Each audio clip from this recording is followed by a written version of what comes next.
desvendando o segredo da matemática com o professor Vanderlei. No vídeo de hoje, nós iremos aprender sobre funções do primeiro e segundo grau. Introdução.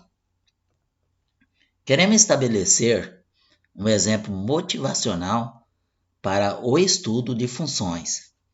E nada melhor que estudar a relação existente entre as grandezas, espaço e tempo. Queremos concluir que o espaço percorrido pode ser obtido como função do tempo gasto por um atleta, conforme descrito abaixo. Exemplo: uma esteira ergométrica, um atleta treina com uma velocidade constante para uma maratona. Seu treinador observa a cada 10 minutos o espaço percorrido e anota em uma tabela seu desempenho. Observe instante em minuto e a distância em metro. No instante de 10 minutos, ele percorre 1.500 metros. 20 minutos, 3.000. 30 minutos, 4.500. 40 minutos, 6.000. 50 minutos, 7.500. 60 minutos, 9.000 metros. A cada instante x em minuto corresponde a uma única distância y em metros. Dizemos então que a distância percorrida pelo atleta encontra-se em função do instante de tempo gasto em seu treinamento. Como a cada 10 minutos são percorridos 1.500 metros, a cada minuto 150 metros são percorridos. Assim, a fórmula que relaciona o espaço e tempo pode ser descrita por y igual 150x. Então, o que nós podemos observar? A formação da função está aqui no y igual a 150x. O que podemos observar aqui? A cada tempo dado, você tem um único espaço percorrido na distância. Isto é função. E depende do tempo para você saber a distância percorrida. Então, o que a gente vai observar aqui? Para mim chegar ao valor de y, eu dependo de x, né? Quando eu multiplico 150 por 10, vai dar 1.500. 150 por 20 vai dar 3.000. 150 por 30 irá dar 4.500. 150 por 40, 6.000. 150 por 50 dá 7.500. E 150 por 60 dá 9.000. Então, isso é função. Definição de função. Dado dois conjuntos A e B não vazios, uma função f de A em B é uma relação que associa cada elemento x pertencente a um único elemento y pertencente a B. Assim, uma função liga um elemento do domínio, como um A de valores de entrada, com um segundo conjunto, o contradomínio, conjunto B de valores de saída, de tal forma que cada elemento do domínio está associado exatamente a um e somente um elemento do contradomínio. O conjunto dos elementos do contradomínio que são relacionados pelo f a algum x do domínio é um conjunto imagem, denotado pela imagem de f. Vamos entender isso. Bom, eu tenho aqui o conjunto, né, formado pelo diagrama A e o elemento x. Ele está ligado a quem? Ao contradomínio, né, que é o conjunto B. Todos os elementos que estão dentro do conjunto B é contradomínio. E como esse elemento está ligado a esse y passa a ser a imagem do elemento x.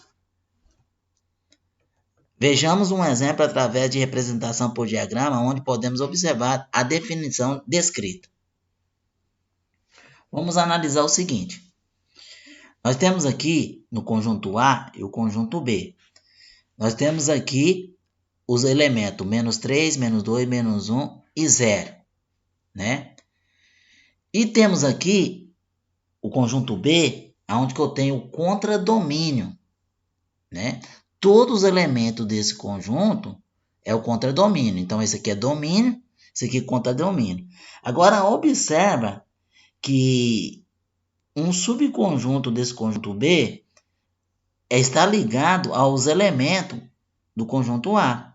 Então, por exemplo, o menos 3 está ligado a 9, o menos 2 está ligado a 4, e o menos 1 está ligado a 1, e o 0 está ligado a 0. Então, esses elementos que foram ligados, né, os elementos que está correspondendo aos elementos do conjunto A é chamado de imagem. Então, domínio, todos os elementos aqui contra domínio, e esses elementos que está ligado a esses elementos de A é chamado de imagem.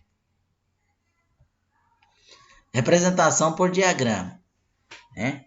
O que nós podemos observar aqui? Que todos os elementos do conjunto B que recebem flecha de A são imagens dos elementos de A. Ou seja, a imagem menos 3 é o 9, a imagem de menos 2 é o 4, a imagem de 1 é 1 e a imagem de 0 é 0. Então, podemos perceber que, nesse caso, que a imagem de cada elemento do conjunto A equivale ao quadrado do seu valor. Logo, podemos concluir que a lei de formação da função pode ser definida por f de x igual a x ao quadrado, né? Como que você define isso? Você define o seguinte: se a imagem de menos 3 é 9, então se eu pegar menos 3 ao quadrado dá 9. Se a imagem de menos 2 é 4, menos 2 ao quadrado dá 4. A imagem de 1 é 1, 1 ao quadrado dá 1, e a imagem de 0 é 0. É isso que nós observamos naquele diagrama anterior. Domínio: menos 3, menos 2, menos 1 e 0. Contradomínio: 0, 1, 2, 3, 4, 5, 6, 7, 8, 9, que são todos os elementos que estão no segundo conjunto. E a imagem é o 0, 1, e o 4 e o 9, que é o que está ligado aos elementos do primeiro conjunto. Então, domínio, contradomínio e imagem. Exemplo: quais dos seguintes diagramas representam a função de A em B? Tá, vamos analisar aqui alguns diagramas. Nós temos esse diagrama, né? Todos os elementos aqui, o 2, o 3, o 4 e o 5 está ligado a um elemento no conjunto B. Nós temos esse diagrama, onde que um dos elementos não está ligado. Nós temos esse outro, onde que todos os elementos do conjunto A estão ligados a um único elemento do conjunto B. Professor, mas aqui tem o 5 e o 10 está ligado a 0, mas o 0, o 5 tem um único elemento, que é o 0, e o 10 tem um único elemento, que é o 0. Isso que vocês têm que perceber. E aqui, nós já temos um elemento do conjunto A ligado a dois elementos do conjunto B. Então, quais dessas são funções? Vamos analisar. O A é função. Por quê? Porque todos os elementos do conjunto A estão ligados a um único elemento do conjunto B, né? Pode ficar algum do conjunto B sem ligar? Pode. Não pode ficar do A. Agora, o B é função? Não é função, porque um elemento do conjunto A ficou sem ligar. O C é função? Sim. Todos os elementos estão ligados ao conjunto B. E nós vemos aqui, mesmo todos estando ligados ao 0, mas o que dá a observar? Né? Cada um tem um único elemento no conjunto B. Não importa, tá? E o D não é por quê? Porque eu não posso pegar e ligar a dois elementos, um único elemento aqui, né? Eu posso ligar todos a um único elemento aqui, mas não posso ligar a dois elementos do contradomínio para ser imagem dele, né? Então, isso é a definição de função. Função do primeiro grau. A função do primeiro grau, ela tem as características, y é igual a f de x, né? que é igual a x. O que é f de x? O f de x é o y, tá? Que é igual a x. A função abaixo, que apresenta a sua imagem geométrica, na forma de uma reta, também é denominada bissetriz dos quadrantes ímpares, pois passa pelo eixo 0, 0, dividindo dois quadrantes ao meio. Então, nós vemos aqui, ó, um plano cartesiano, e o que dá para perceber aqui? Dá para perceber que eu tenho o eixo x e o eixo y. Ele passou pelo ponto 0, 0 aqui, que é o ponto de origem, ó, né? E sempre a função do primeiro grau, ele vai ser uma reta. Sempre será uma reta. E quando que ele vai passar pelo ponto 0, 0? Quando for uma função linear. A função linear, você tem só a incógnita, você não tem o termo independente. Agora, quando você fizer isso aqui, ó, ax mais b, que é a característica, no caso da função, aí nós temos aqui, ó, a mais simples é do tipo y é igual a f de x a x. Então, essa é linear, vai passar pelo ponto 0, 0, né? Essa daqui só vai passar, não passa pelo ponto 0, 0, porque aqui o b tem que ser diferente de 0, tem que ser 1 ou 2, aí já vai passar fora da origem 0, 0. Já a função do segundo grau, né, vamos entender aqui uma função do segundo grau, que é um importante tema para o Enem. E vamos acompanhar o raciocínio aqui de física, né? Ó, um projeto lançado obliquamente em relação ao solo horizontal. É um arco de parábola com a concavidade voltada para cima. Então, ó, lançou um projeto e ele fez esse movimento, ó, né, essa trajetória. Nós observamos que é o arco de uma parábola com a concavidade voltada, né, para baixo. Então, esse é um assunto muito importante. O que nós vemos aqui, ó? Adotando a origem O, né, do sistema do eixo das ordenadas no ponto lançamento, pode-se demonstrar que a altura atingida num determinado instante por esse projétil ordenada y e a distância alcançada esse mesmo instante na horizontal abscissa x, relaciona-se de acordo com a função definida pela sentença. Y é igual ao quê? É ax ao quadrado mais bx, na qual a é uma constante que depende do ângulo de tiro, da velocidade, velocidade zero, que é v0, velocidade inicial, de lançamento e da aceleração local da gravidade. E b é um valor constante que depende do ângulo do tiro. Tal função descrita acima é uma função polinomial do segundo grau, ou também conhecido como função quadrática. Essa função tem aplicação em diversos cálculos. Então, como que você vai analisar essa função? É do primeiro grau ou do segundo grau? Deu uma reta, é função do primeiro grau. Deu uma parábola, é uma função do segundo grau. E essa concavidade pode ser voltada para baixo ou pode ser voltada para cima. Nesse caso aqui, nesse caso específico, né, concavidade voltada para baixo, porque o projétil saiu daqui e fez essa trajetória. E aí, essa altura, né, esse ponto máximo que ele vai atingir vai depender do ângulo que vai sair aqui, ó. Vai depender deste ângulo. A definição, né, da função quadrática, ela vai estar assim, f de x é igual, aí temos aqui a forma genérica, né?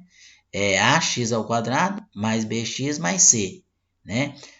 A incógnita A acompanhando o x ao quadrado, a incógnita B acompanhando o x e o c é o termo independente.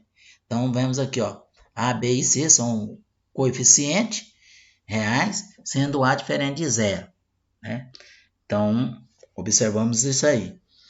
Ela pode ser incompleta também, mas tem que ter o x ao quadrado. Se não tiver o x ao quadrado, não é função quadrática, não é uma função quadrática, senão não é uma função polinomial do segundo grau. Veja alguns exemplos de função quadrática. Temos aqui, ó, y é igual a x ao quadrado menos 5x mais 6. Quem são os coeficientes? A é 1, né? Quando não tem é 1. O B é menos 5 e o C é o 6. Aí nós temos aqui, ó, y é igual a menos x ao quadrado mais x mais 4. Quem é meu a? Menos 1, né? Não tem um 1, mas tem um sinal de menos, você vai colocar menos 1, tem que aparecer o sinal. É o 1 e o 4. Aí nós tivemos vamos ver a propriedade gráfica, né? Da função polinomial do segundo grau. Nós temos aqui, ó, o eixo de simetria. Ela vai ter essa característica, é concavidade voltada para baixo, e aqui é concavidade voltada para cima, né? Então, todas as funções do segundo grau, ela terá o eixo simétrico, que é onde que divide ao meio, né? A parábola. E vai depender do seguinte, se meu A for positivo, a concavidade vai ser para cima. Se meu A for negativo, a concavidade vai ser para baixo, né? Espero vocês terem gostado aí de mais um vídeo. Professor Wanderley, inscreva-se no canal. A busca do conhecimento é a certeza de um futuro com sucesso. Tchau, tchau.